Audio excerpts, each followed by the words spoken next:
పెద్ద పండగలలో ప్రసాదంలా పెళ్లి తిండిలో లేదా సడన్ గా స్వీట్ తినాలనిపించినప్పుడు కరెక్ట్ టైం కి గుర్తొచ్చేది చక్కెర పొంగలి. ఇక ఈ రోజు మనం తయారు చేయబోతున్నది చక్కెరతో కాదు మేడం, ప్రేమతో వండిన చక్కెర పొంగలి.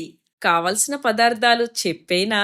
బియ్యం 1 కప్పు, పెసరపప్పు 1 కప్పు, బెల్లం కప్పున్నర, చక్కెర 1 కప్పు, నెయ్యి 2 టేబుల్ స్పూన్లు, యాలకుల పొడి, ఎండు కొబ్బరి, కిస్మిస్, జీడిపప్పు, పచ్చకర్పూరం చిటికెడు, నీళ్లు అవసరమైనంత.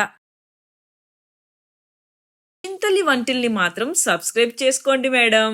ఒక పాన్ లో 1 కప్పు పెసరపప్పు వేసి కాసేపు దోరగా వేయించండి.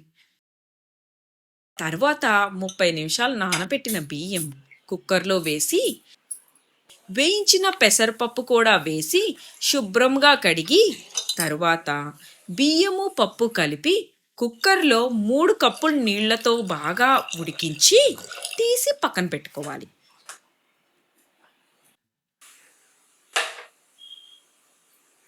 ఒక ప్యాన్లో 1 టేబుల్ స్పూన్ నెయ్యి వేసుకొని ఎండు కొబ్బరి ముక్కలు వేసుకొని కొంచెం వేగాక కిస్మిస్లు జీడిపప్పు కూడా వేసుకొని వేయించి తీసి పక్కన పెట్టుకోవాలి. ఒక ప్యాన్లో కప్పున్నర బెల్లం వేసుకొని 1 కప్పు షుగర్ కూడా వేసుకొని తగినంత నీళ్లు పోసుకొని బాగా మరిగించిన తర్వాత ఉడికిచ్చిన అన్నము పప్పు వేసి కలపండి. కొంచెం యాలకుల పొడి, చిటికెడు పచ్చకర్పూరం కూడా వేసి బాగా కలుపుకొని కొంచెం చిక్కబడ్డాక జీడిపప్పు ఎండు కొబ్బరి కిస్మిస్ వేయించుకొని కలపండి.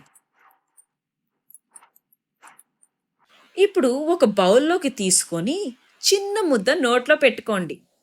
అరే, ఇది తీయని స్వీట్ కాదు, మనసుని మైమరిపించే మ్యాజిక్. మీకు మా చక్కెర పొంగలి తీయగా అనిపించిందా?